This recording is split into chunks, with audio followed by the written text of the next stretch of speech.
Ang nakaraan.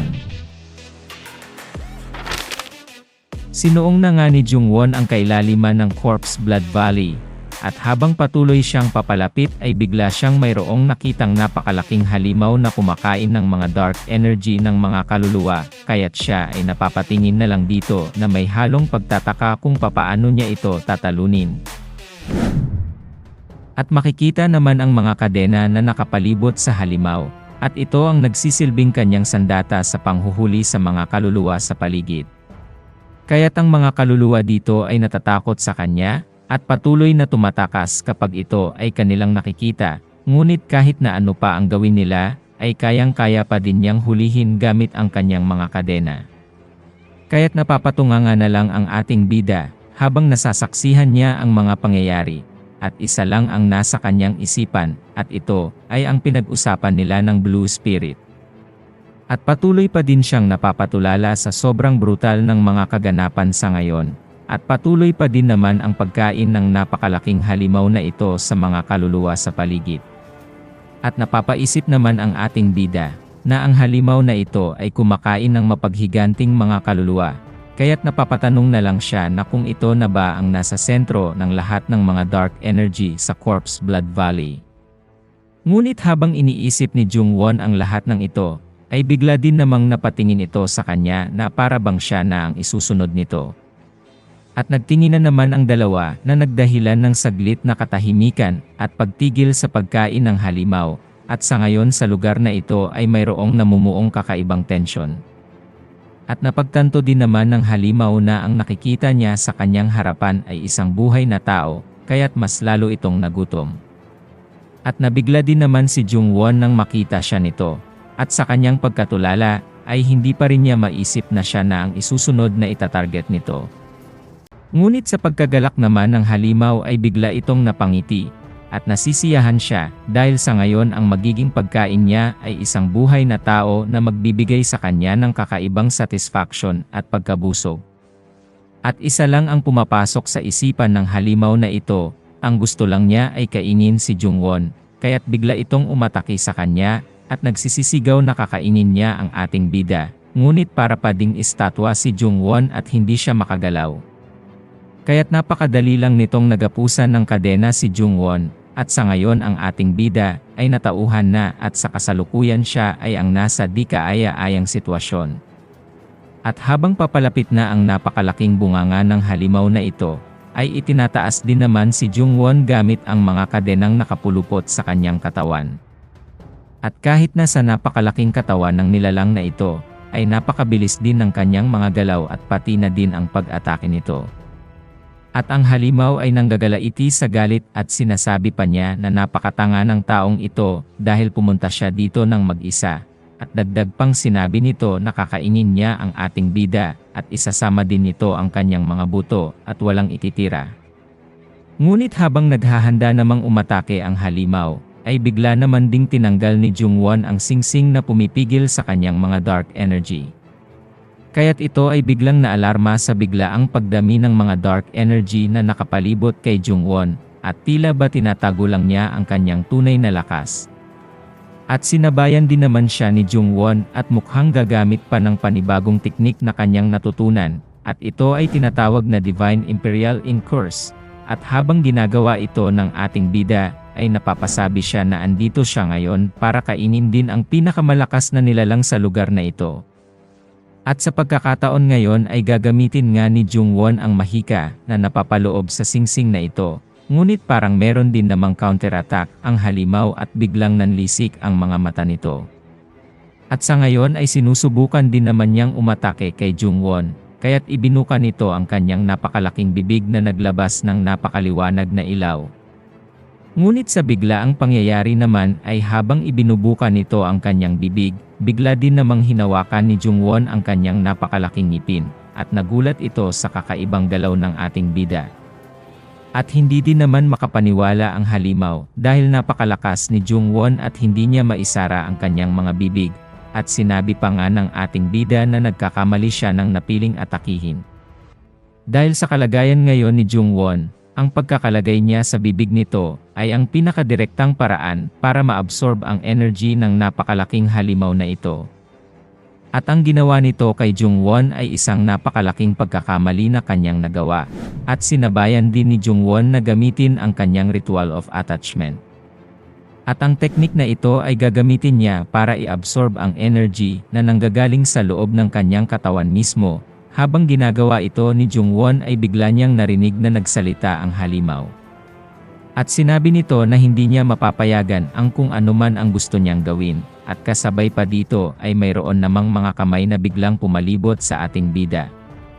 At sa ngayon habang nakahawak si Jungwon sa mga ngipin nito, ay patuloy din naman siyang hinihila ng mga kamay na nanggaling sa bibig ng halimaw, at galit na galit pang nagsasalita, at sinasabi nito na bakit sobrang lakas ng kanyang loob na makipag-usap sa ganitong paraan, kahit na siya ay isang tao lamang. Kaya't ang gagawin ng halimaw ay papahirapan siya ng masyado. At ang pinakauna niyang gagawin ay lulunukin niya ito ng buong buo para sigurado niyang mapatay si Jungwon.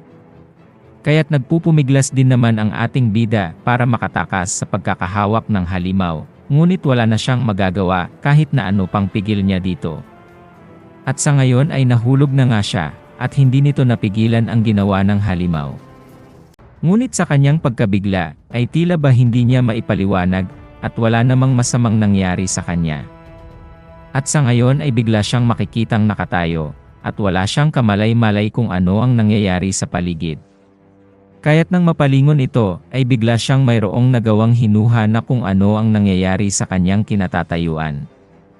At bigla naman ding nagpakita ang ibang mga di kilalang mga tao. At sinasabi pa ng isang lalaki sa dalawang nakatayo sa kanyang harapan na ang lahat ng mga tagapagmana ng 5 mga hari ay hindi tumututol sa kanilang ginagawa bagkus ay binibigyan pa nga sila ng permiso, at ang mga pangyayaring ito ay nasasaksihan ni Jungwon na para bang ito ay mga nakatagong alaala ng napakalaking halimaw.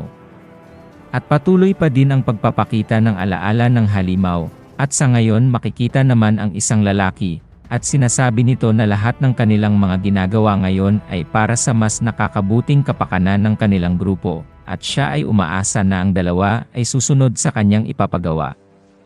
At sinabi din naman ng isang lalaki na naiintindihan niya ang lahat ng sinasabi ng isa, at patuloy pa din namang pinagmamasdan ni Jungwon ang lahat ng mga alaalang ito, at sa ngayon ay parang naiintindihan na niya ang lahat.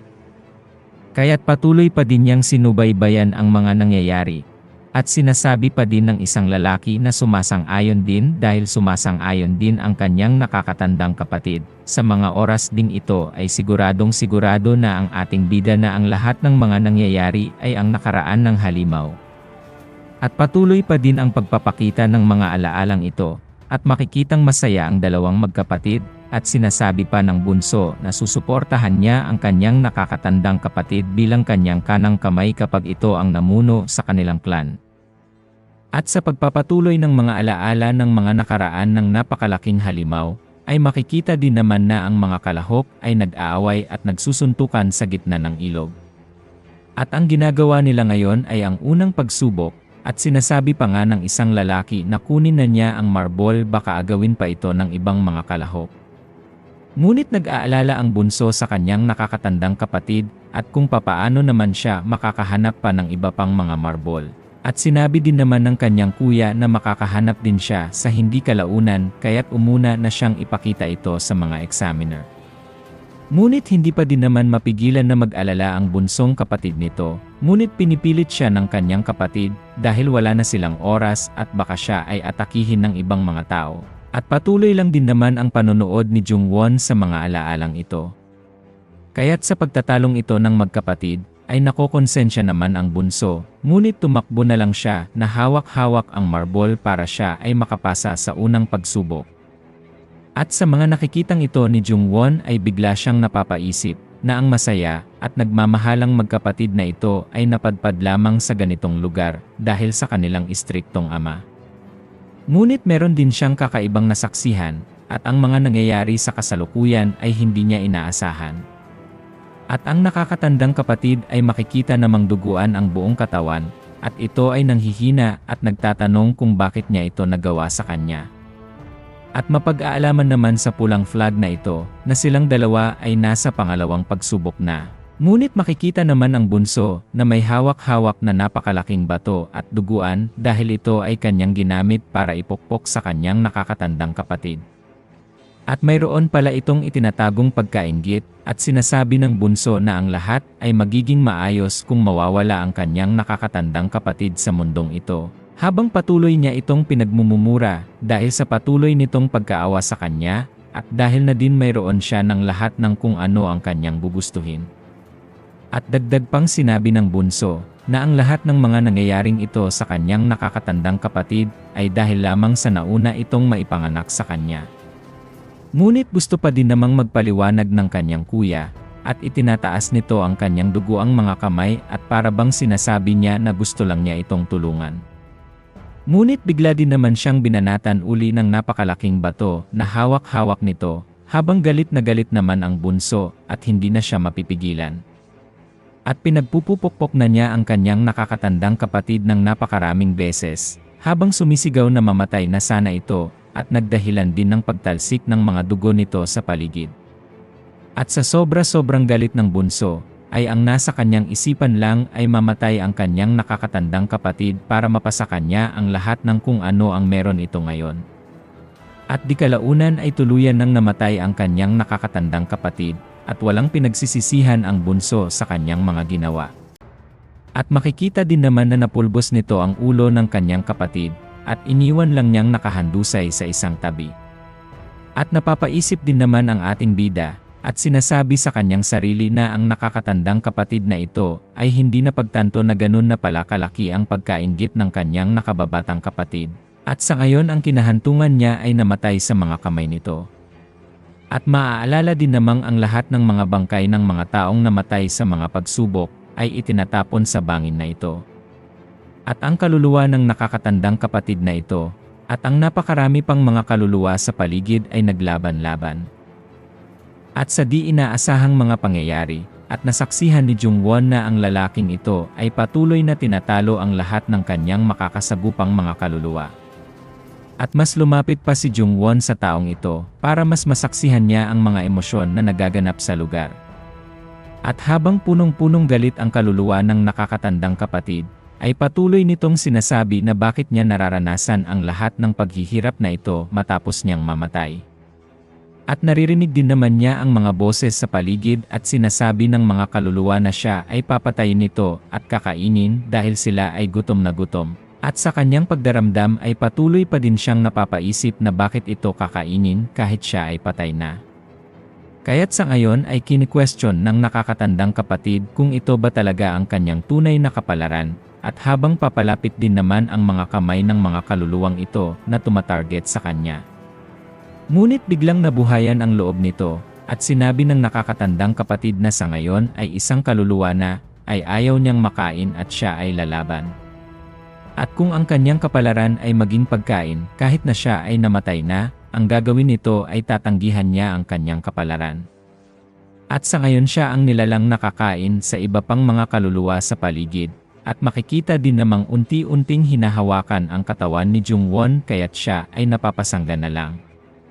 At sigaw ng napakalaking halimaw na punong-puno ng galit at paghihinagpis ang kanyang boses na lahat ng mga espiritu sa lugar na ito.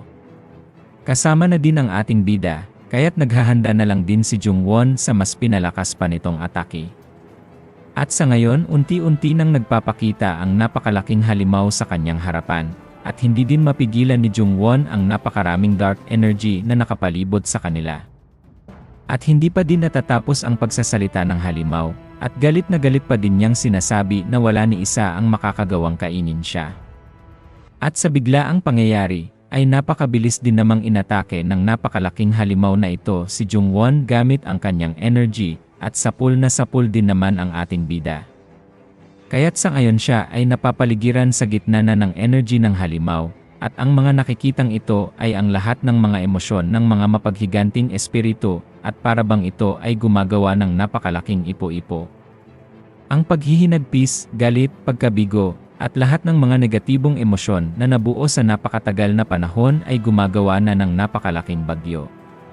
At sa ngayon ay nararamdaman din ni Jungwon ang emosyon ng mapaghiganting espiritu na kumain sa lahat ng mga emosyon na ito at kasama na din ang kanyang sarili. At ang emosyon na ito na nararamdaman ng ating bida ay ang pagnanasa sa brutal na paghihiganti. Ngunit sa kabila ng lahat ng ito, ay pinapanatili ni Jungwon na mahinahon ang kanyang pakiramdam at kinakailangan niyang makagawa ng paraan. At itinaas niya ang kanyang kamay, na para bang mayroon siyang inaabot na kakaibang energy sa pangyayaring ito. At habang lubog na si Jungwon sa mga mapaghiganting espiritu na ito, ay patuloy pa din naman niyang itinataas ang kanyang kanang kamay at mayroon siyang naiisip na kakaibang plano. At sa ngayon ay ginamit nga niya ang thought-shattering 8 techniques, at ito ay ang una niyang paggamit dito. At sinimulan na nga ni Jungwon na bigkasin ang ritual sa teknik na ito, without despair relay on the mind of the other form. Before nothingness there must have been a form, at nang matapos na niyang bigkasin ito, ay bigla din namang nabalot ang lugar ng napakatinding nakakabulag na liwanag. Kaya't sa sobrang lakas ng teknik na ito, ay naramdaman siya ng blue spirit kahit napakalayo na nagdahilan ng pagkagulat nito.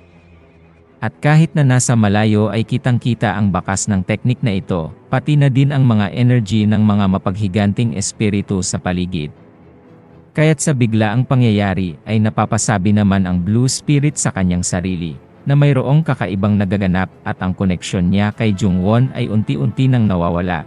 Kaya't siya ay nangangamba baka kung ano na naman ang naisipan ni Jungwon.